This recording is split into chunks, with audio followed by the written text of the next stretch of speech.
The king of automotive television is back, and he's more desperate than ever.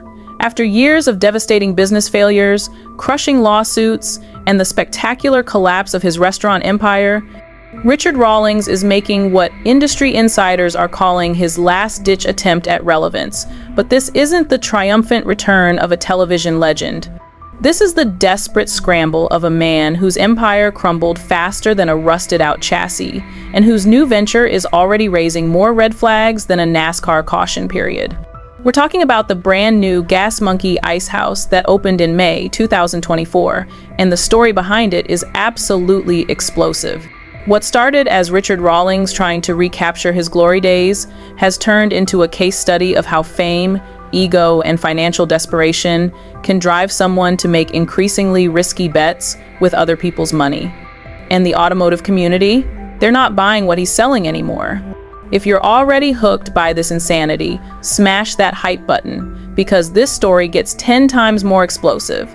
What we're about to reveal will change everything you thought you knew about the man who once ruled automotive television, the business disasters that nearly destroyed him, and the industry-wide skepticism that's greeting his desperate comeback attempt.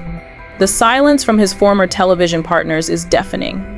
Discovery Channel, which made Rawlings a household name through Fast and Loud, has completely distanced themselves from his new ventures. Former cast members are conspicuously absent from his promotional materials. And industry veterans who once lined up to work with the Gas Monkey brand are now openly questioning whether Richard Rawlings has become toxic to the automotive entertainment industry. But here's what nobody saw coming. This isn't just about one man's attempt to rebuild his brand. The federal investigation we covered in our previous videos has created a climate of suspicion around automotive television personalities that's making investors, partners, and customers extremely wary of anyone associated with car-themed entertainment ventures. Richard Rawlings isn't just fighting his own past failures. He's fighting an entire industry's loss of trust in automotive celebrity brands. The internet has turned into a detective agency overnight. Millions of former Fast and Loud fans are analyzing every aspect of Rawlings' new venture, from the financing structure to the partnership agreements to the location choice. And what they're finding is raising serious questions about whether this comeback attempt is built on solid ground or if it's just another house of cards waiting to collapse. Let's rewind to the beginning and understand how Richard Rawlings went from automotive television royalty to a man so desperate for relevance that he's betting everything on a single restaurant venture. Because the story of Gas Monkey Ice House isn't just about a new bar opening. It's about the complete transformation of a man who once seemed untouchable into someone the industry views with deep skepticism and concern. To understand why Richard Rawlings' new venture is being met with such skepticism, we need to examine the spectacular collapse of his previous business empire. What happened between 2018 and 2021 wasn't just a series of unfortunate business decisions. It was a systematic destruction of everything Rawlings had built outside of his core automotive business. The warning signs were there as early as 2016, but everyone was too caught up in the Gas Monkey phenomenon to notice. When Rawlings attempted to buy out his partners in the original Gas Monkey Bar and Grill, the deal fell through due to what insiders described as lack of funds. This was the first public indication that the man who appeared to be swimming in television money might not have the liquid capital to back up his ambitious expansion plans. But Rawlings, driven by ego and the intoxicating success of his television show, refused to scale back his ambitions. Instead, he doubled down on restaurant and entertainment ventures that were far outside his area of expertise. The Gas Monkey Live venue in Dallas was supposed to be his crown jewel, a massive entertainment complex that would cement his status as more than just a car guy. The reality was far different. Former employees describe a chaotic operation where decisions were made based on Rawlings' whims rather than sound business principles. The venue struggled with operational issues from day one, bleeding money faster than a blown head gasket. But instead of addressing the fundamental problems, Rawlings kept throwing money at cosmetic fixes and promotional events that generated buzz but no sustainable revenue. The legal battles began in 2018 when Daniel Flitty and Gas Monkey Bar and Grill filed a devastating $6 million lawsuit against Rawlings. The allegations were damning: defamation, breach of contract, and interference with business operations. But the most shocking revelation was that Rawlings had allegedly been sabotaging potential buyers when his partners tried to sell the struggling venue. According to court documents, when new investors emerged in 2017 to potentially save the failing bar, Rawlings allegedly made damaging remarks about them to other potential buyers, effectively torpedoing deals that could have salvaged the situation. This wasn't just bad business. This was allegedly deliberate sabotage of his own partners' attempts to recover their investments. Rawlings responded with his own $1 million counter lawsuit, claiming the bar had violated their licensing agreement and owed him unpaid fees.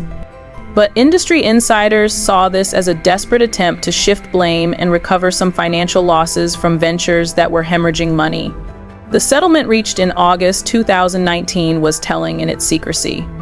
Neither party disclosed the terms, but the fact that both sides agreed to dismiss their claims suggests that everyone involved just wanted to cut their losses and move on. For Rawlings, this represented the first major crack in his carefully constructed image as a successful businessman. But the worst was yet to come. Gas Monkey Live, the venue that was supposed to be Rawlings' entertainment empire flagship, closed abruptly with no official announcement. The website simply disappeared, and staff were reportedly laid off with minimal notice. Vendors went unpaid, and the entire operation was quietly shuttered, leaving behind millions in losses and a trail of bitter former partners and employees. The original Gas Monkey Bar and Grill in Dallas suffered an even more humiliating fate. In 2021, it was completely rebranded as Amplified Live, severing all ties with the Gas Monkey name. The new owners made it clear that they wanted nothing to do with Richard Rawlings or his brand, viewing the association as more of a liability than an asset. By 2022, Richard Rawlings found himself in a position he'd never experienced before: irrelevant. Fast and Loud had ended in 2020, his restaurant empire had collapsed, and the automotive community was moving on without him. For a man whose entire identity was built on being the loudest, most visible personality in car culture, this invisibility was devastating. Former associates describe a man who became increasingly desperate to recapture his former glory. He launched various social media campaigns and promotional events, but the engagement was a fraction of what he'd enjoyed during his television heyday. The automotive community, once eager to associate with the Gas Monkey brand, had become skeptical and distant. The financial pressure was mounting. Multiple business failures had left Rawlings with significant debts and ongoing legal obligations. The lavish lifestyle he'd maintained during his television success was becoming increasingly difficult to sustain without the steady income from successful business ventures. Industry insiders began whispering about Rawlings' financial situation. While he maintained a public facade of success, those close to the situation described a man who was leveraging everything he owned to stay afloat. The Gas Monkey Garage, once the crown jewel of his empire, was reportedly being used as collateral for various loans and business ventures. The psychological toll was evident to anyone who knew Rawlings personally. The confident, swaggering personality that had made him a television star was replaced by someone who seemed increasingly desperate and erratic. Former employees describe a man who had become obsessed with proving his critics wrong, even if it meant making increasingly risky business decisions. This is where the story gets absolutely nuclear, because what happened next reveals the true extent of Rawlings' desperation and the lengths he was willing to go to stage a comeback. The Gas Monkey Ice House wasn't just a new business venture. It was a Hail Mary pass from a man who had run out of options and was betting everything on one last chance at relevance. The announcement of Gas Monkey Ice House in late 2023 sent shockwaves through the automotive and restaurant industries, but not for the reasons Richard Rawlings hoped. Industry veterans immediately recognized this as a desperation move by a man who had burned through most of his credible business partners and was now working with whoever would take the risk. The partnership with Reach Hospitality was telling. While Reach brought legitimate restaurant management experience, they were also known for taking on high-risk ventures that other hospitality groups wouldn't touch. This wasn't a partnership between equals. This was an experienced restaurant company taking a calculated risk on a faded celebrity brand, with terms that heavily favored the hospitality group. Sources close to the negotiations reveal that Rawlings had to give up significant control over the venture to secure the partnership. Unlike his previous restaurant ventures where he maintained creative and operational control, the Ice House deal reportedly gave Reach Hospitality final say over most business decisions. For a man who had built his brand on being the ultimate decision-maker, this represented a humiliating loss of control. The location choice at Grandscape in the Colony, Texas was also revealing. While the entertainment district provided built-in foot traffic, it was also significantly more expensive than other potential locations. Industry analysts questioned whether the higher rent and operational costs could be justified by the location benefits, especially given Rawlings' track record of struggling with restaurant economics. The 13,000 square foot space with a 3,200 square foot outdoor courtyard represented a massive financial commitment. Conservative estimates put the initial investment at over $3 million, not including ongoing operational costs and debt service. For a man whose previous restaurant ventures had failed spectacularly, this represented an enormous financial risk. But the most telling aspect of the partnership was the financing structure. Unlike his previous ventures, which were largely self-funded or financed through traditional business loans, the Ice House required external investors who demanded significant oversight and control. Rawlings was no longer the master of his own destiny. He was now answerable to investors who had seen his previous failures and were determined not to repeat those mistakes. The custom furnishings built by Gas Monkey Garage were positioned as a unique selling point, but industry insiders saw them as a desperate attempt to justify the Gas Monkey branding. The reclaimed industrial materials and automotive-themed decor were expensive to produce and maintain, adding to the operational costs without necessarily generating additional revenue. The automotive community's reaction to Gas Monkey Ice House was swift and brutal. Social media exploded with skepticism, criticism, and outright mockery of Rawlings' latest venture. Car enthusiasts who had once worshipped the Gas Monkey brand were now openly questioning whether this was just another doomed attempt by a has-been celebrity to recapture past glory. The most damaging criticism came from former Gas Monkey employees and associates who had witnessed the previous business failures firsthand. Their comments on social media and automotive forums painted a picture of a man who had learned nothing from his past mistakes and was repeating the same patterns that had led to previous disasters. Restaurant industry professionals were equally skeptical. Trade publications questioned the viability of another automotive-themed restaurant in a market that had already seen multiple failures. The combination of high operational costs, expensive location, and a celebrity brand with a track record of restaurant failures created what many viewed as a perfect storm for another spectacular collapse. The timing couldn't have been worse. The restaurant industry was still recovering from the COVID-19 pandemic, with many established venues struggling to maintain profitability. Launching a new, expensive concept restaurant in this environment was seen as either incredibly brave or incredibly foolish, and most industry observers leaned toward the latter interpretation. Local Dallas media coverage was notably lukewarm. While they covered the opening as a news event, the tone was far different from the enthusiastic coverage Rawlings had received during his television heyday. Reporters asked pointed questions about his previous business failures and whether he had learned from those experiences. The most telling indicator of industry skepticism was the absence of major automotive industry figures at the opening events. In the past, Gas Monkey events would attract celebrities, industry leaders, and media personalities eager to associate with the brand. The Ice House opening was notably lacking in such high-profile attendees, suggesting that the automotive community was maintaining a cautious distance from Rawlings' latest venture. Despite the promotional fanfare, the operational reality of Gas Monkey Ice House quickly revealed the challenges facing Rawlings' comeback attempt. The gradual rollout, starting with dinner service and slowly expanding to lunch and brunch, suggested operational difficulties that weren't being publicly acknowledged. Staff turnover was reportedly high, with experienced restaurant workers leaving after short tenures. Industry sources attributed this to the chaotic management style that had plagued Rawlings' previous ventures, combined with the pressure of trying to make an expensive concept work in a challenging market.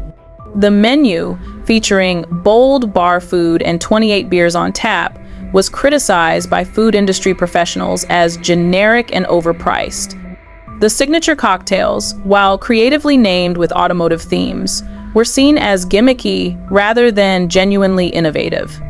This represented a fundamental misunderstanding of what makes restaurants successful in the long term. The planned live entertainment and car shows were ambitious but expensive to execute properly. Industry veterans questioned whether the venue could generate enough revenue from these events to justify the costs, especially given the limited seating capacity and high operational expenses. The YouTube content creation plans were seen as particularly desperate. Rawlings was essentially trying to recreate the television success that had made him famous, but in a much more crowded and competitive digital landscape. The automotive YouTube space had evolved significantly since Fast and Loud ended, with new creators who had built authentic relationships with their audiences. Customer reviews in the first few months were mixed at best. While some praised the atmosphere and automotive theming, many criticized the food quality, service issues, and high prices. The Yelp and Google reviews painted a picture of a venue that was struggling to deliver on its promises. Behind the scenes, sources close to the operation describe a financial pressure cooker that's reminiscent of Rawlings' previous business disasters. The high rent at Grandscape, combined with expensive custom build-outs and operational costs, created a break-even point that required consistently high revenue to maintain profitability. Industry analysts estimate that the Ice House needs to generate over $200,000 per month just to cover basic operational costs, not including debt service and investor returns. This represents a significant challenge for any restaurant, but especially one in a competitive market with an unproven concept. The partnership structure with Reach Hospitality reportedly includes performance benchmarks that could trigger additional investor control if revenue targets aren't met. This creates additional pressure on Rawlings to generate immediate results, potentially leading to the same short-term thinking that plagued his previous ventures. The custom gas monkey furnishings, while visually impressive, represent a significant ongoing maintenance cost. The reclaimed industrial materials require specialized care and frequent replacement, adding to operational expenses without generating direct revenue. The planned expansion of operating hours and services requires additional staff and inventory, further increasing costs before any additional revenue is realized. This represents the same pattern of overextension that contributed to the failure of previous Gas Monkey restaurant ventures. The automotive and restaurant industries are watching Gas Monkey Ice House with the fascination of observers at a potential train wreck. Everyone knows Rawlings' track record, everyone understands the challenges facing the venture, and everyone is waiting to see whether this represents a genuine comeback or just another spectacular failure.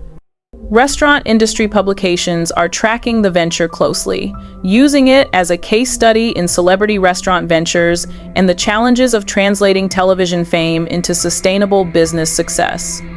The consensus among industry professionals is that the odds are stacked against long-term success. Automotive media outlets are similarly skeptical, with many viewing the Ice House as a desperate attempt by a faded television personality to remain relevant in a culture that has largely moved on. The lack of coverage from major automotive publications speaks volumes about the industry's current perception of the Gas Monkey brand. Former Fast and Loud fans are divided between those hoping for a successful comeback and those who view this as another example of Rawlings' inability to learn from past mistakes. Social media discussions about the venture are notably less enthusiastic than they would have been during the show's heyday. The most telling indicator of industry sentiment is the behavior of other automotive television personalities. None of the major figures in car culture have publicly endorsed or supported the Ice House venture, suggesting a collective decision to maintain distance until the venture proves itself. As we approach the one-year mark since Gas Monkey Ice House opened, the verdict on Richard Rawlings' comeback attempt is still being written. The venture hasn't failed spectacularly like some of his previous restaurant attempts, but it also hasn't achieved the success that would validate his decision to bet everything on this single location. The gradual expansion of services and operating hours suggests that the business is generating enough revenue to justify continued operation, but industry sources question whether it's achieving the profitability levels needed for long-term sustainability. The lack of announced expansion plans or franchise opportunities suggests that even Rawlings and his partners are taking a cautious approach to growth. The automotive community remains skeptical but watchful. Many are waiting to see whether this represents a genuine learning experience for Rawlings or just another temporary success before the inevitable collapse. The pattern of his previous ventures suggests that initial enthusiasm often gives way to operational problems and financial difficulties. The restaurant industry continues to view the venture as a high-risk experiment. While some acknowledge that Rawlings has partnered with experienced restaurant operators this time, the fundamental challenges of his celebrity brand and track record remain unchanged. The Gas Monkey Icehouse venture represents more than just one man's attempt at a comeback. It's a test case for whether celebrity brands can recover from spectacular failures and whether the automotive entertainment industry can rebuild trust with audiences who have become increasingly skeptical of celebrity-driven ventures. The success or failure of this venture will likely influence how other automotive television personalities approach business ventures outside their core expertise. If Rawlings succeeds, it could encourage others to take similar risks. If he fails again, it might serve as a cautionary tale about the dangers of overextension and ego-driven decision-making. The partnership structure with Reach Hospitality could become a model for other celebrity restaurant ventures, providing experienced operational management while leveraging celebrity branding. However, the success of this model depends entirely on whether the Icehouse can achieve sustainable profitability. The automotive community's reaction to this venture also reflects broader changes in car culture. The days when television personalities could automatically translate their fame into successful business ventures may be ending, replaced by a more skeptical and demanding audience that expects authentic value rather than just celebrity association. Richard Rawlings' Gas Monkey Icehouse represents either the beginning of a genuine comeback or the final chapter in the decline of a once powerful automotive entertainment brand. The venture has all the elements of both potential success and spectacular failure: experienced partners, significant financial investment, a proven location, but also a celebrity brand with a track record of business disasters and an increasingly skeptical audience. The most honest assessment is that this venture faces enormous challenges that go beyond typical restaurant industry difficulties. Rawlings is fighting not just market competition and operational challenges, but also his own reputation and the automotive community's loss of faith in his business judgment. The partnership with Reach Hospitality provides professional management that was lacking in previous ventures, but it also represents a significant loss of control for a man whose brand was built on being the ultimate decision maker. Whether Rawlings can adapt to this new reality remains to be seen. The financial pressure facing the venture is enormous, with high operational costs and investor expectations creating a narrow path to profitability. The margin for error is minimal, and any significant operational problems or market downturns could quickly spiral into another business disaster. The automotive community will continue watching Gas Monkey Icehouse with fascination and skepticism. Every operational decision, every financial report, and every customer review will be analyzed for signs of either genuine success or impending failure. If the venture succeeds, it could mark the beginning of a genuine Richard Rawlings comeback, potentially leading to new television opportunities, additional restaurant locations, and a restoration of his status in automotive culture. Success would validate his decision to partner with experienced operators and could serve as a model for other celebrity comeback attempts. If it fails, it will likely represent the final nail in the coffin of Richard Rawlings as a significant figure in automotive entertainment. Another spectacular business failure would make it virtually impossible for him to attract investors, partners, or media attention for future ventures. The broader implications for automotive entertainment culture are significant. The success or failure of this venture will influence how audiences, investors, and media companies approach celebrity-driven automotive content and business ventures. This story is far from over. We'll continue tracking every development, analyzing every decision, and reporting on the ultimate fate of Richard Rawlings' desperate comeback attempt. Whether this represents redemption or final failure, it's a story that will define the future of automotive entertainment culture. Your engagement with content like this helps fund continued investigation into the business side of automotive entertainment. Every hype, every comment, and every share supports independent analysis of an industry that often operates behind closed doors. The automotive community deserves transparency about the business ventures and financial realities of the personalities who shape car culture. Richard Rawlings' story serves as both entertainment and education about the challenges of translating television fame into sustainable business success. Subscribe and stay tuned, because this story continues to evolve. Whether Gas Monkey Icehouse represents a genuine comeback or just another chapter in a long story of business failures, we'll be here to document every twist and turn in this fascinating case study of celebrity, ego, and the unforgiving reality of business economics. The final verdict on Richard Rawlings' desperate comeback attempt is still being written, but one thing is certain: the automotive world will never be the same, regardless of how this story ends.